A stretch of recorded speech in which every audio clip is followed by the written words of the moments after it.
Buenos días, voy a presentar el tema contenido de cafeína del residuo de cáscara pulpa del beneficio húmedo de café sometido a ensilaje, un servidor José Alfonso López García y como colaboradores el doctor Eduardo Lozano Guzmán, la doctora Julieta Grajales Conesa, el doctor Víctor Jesús Albores Flores y la ingeniero biotecnólogo Angélica Camargo.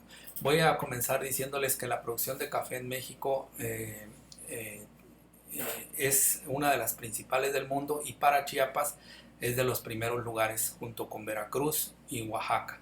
El, la, el grano de café tiene una cáscara, pulpa, mucílago, pergamino, película y la semilla. Entonces lo que se trabaja al procesar el café, eh, se queda la cáscara y la pulpa como un residuo y esto puede provocar contaminación de los mantos acuíferos o del mismo suelo si no se procesa.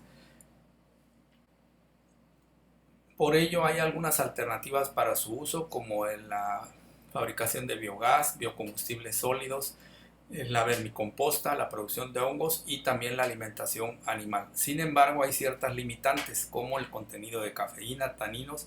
En el caso de la cafeína, pues es un alcaloide antagonista competitivo de los receptores de adenosina en las neuronas y por lo tanto puede provocar signos nerviosos en los animales que lo consuman. Para reducir el contenido de cafeína se han utilizado diferentes métodos, como el uso de microorganismos del género Pseudomonas, Leysonia, Trichosporum, Penicillium, y métodos físicos y químicos que obviamente no va con la biotecnología. Por lo tanto, un aspecto importante serían las fermentaciones. Estas fermentaciones van a depender del contenido de azúcares, las bacterias acidolácticas, el tiempo que se deje la fermentación, en este caso sería un ensilaje, para que se pueda hacer una fermentación láctica.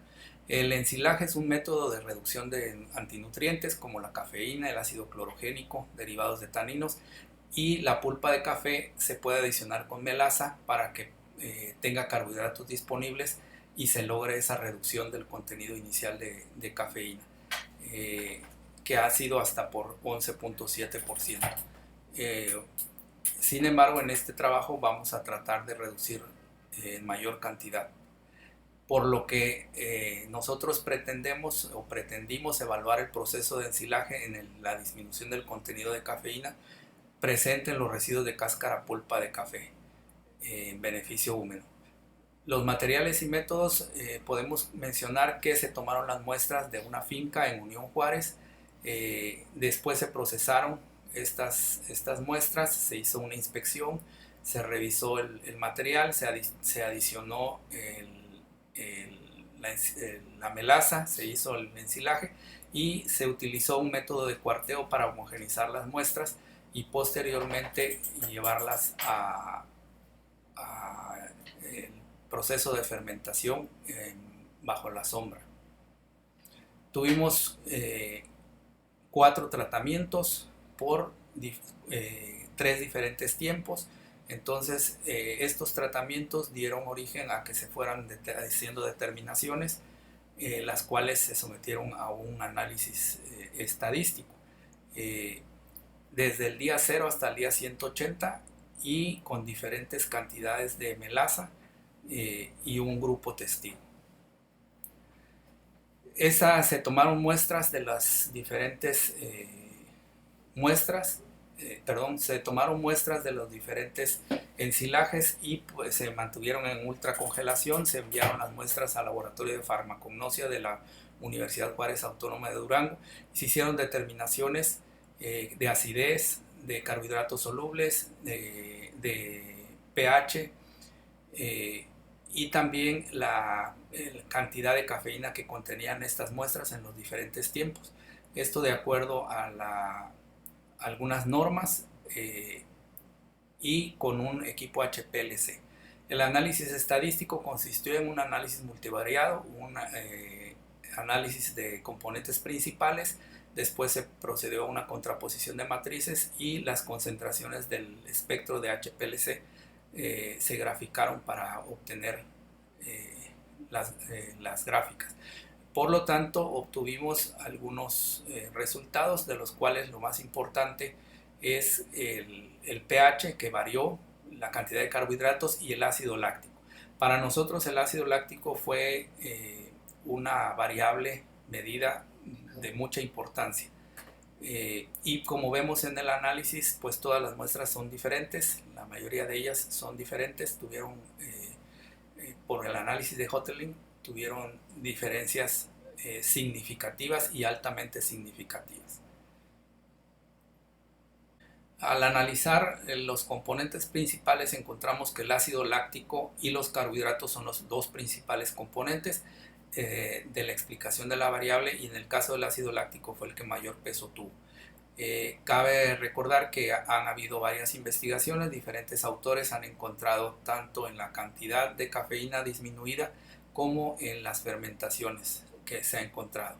Y entonces, como ya les comenté, el 61% de la explicación la tiene el ácido láctico. A la hora de observar las gráficas de la reducción de cafeína en las diferentes muestras, se pudo observar este tipo de gráficas con una absorbancia de 274 nanómetros y un tiempo de retención de 3.7 minutos. En esta gráfica podemos ver que la reducción a partir del día 120 es notoria, y también decae a los 180 días de fermentación. Por lo tanto, pues este sería los tiempos en que se debe de ensilar para poder manejar este producto como un suplemento en la alimentación animal. Al hacer la correlación de Pearson encontramos correlaciones positivas y una negativa. Al disminuir el ácido láctico, se disminuye la cafeína, o sea, al aumentar el ácido láctico se disminuye la cafeína, y en el otro el ácido láctico está relacionado con la cafeína, el pH con la cafeína, y por último en la contraposición de matrices el pH encontramos que es 20 veces menor que la relación ácido láctico cafeína. También los carbohidratos solubles son 1.7 veces menor a esta relación. Como conclusiones tenemos que el contenido de cafeína se reduce en la pulpa cáscara de café como residuo del beneficio húmedo. El producto ensilado después del día 120 muestra cantidades marginales de cafeína, y la presencia de carbohidratos solubles permite su conversión a ácido láctico. Por lo tanto, se relaciona el pH y estos carbohidratos con lo que obtuvimos.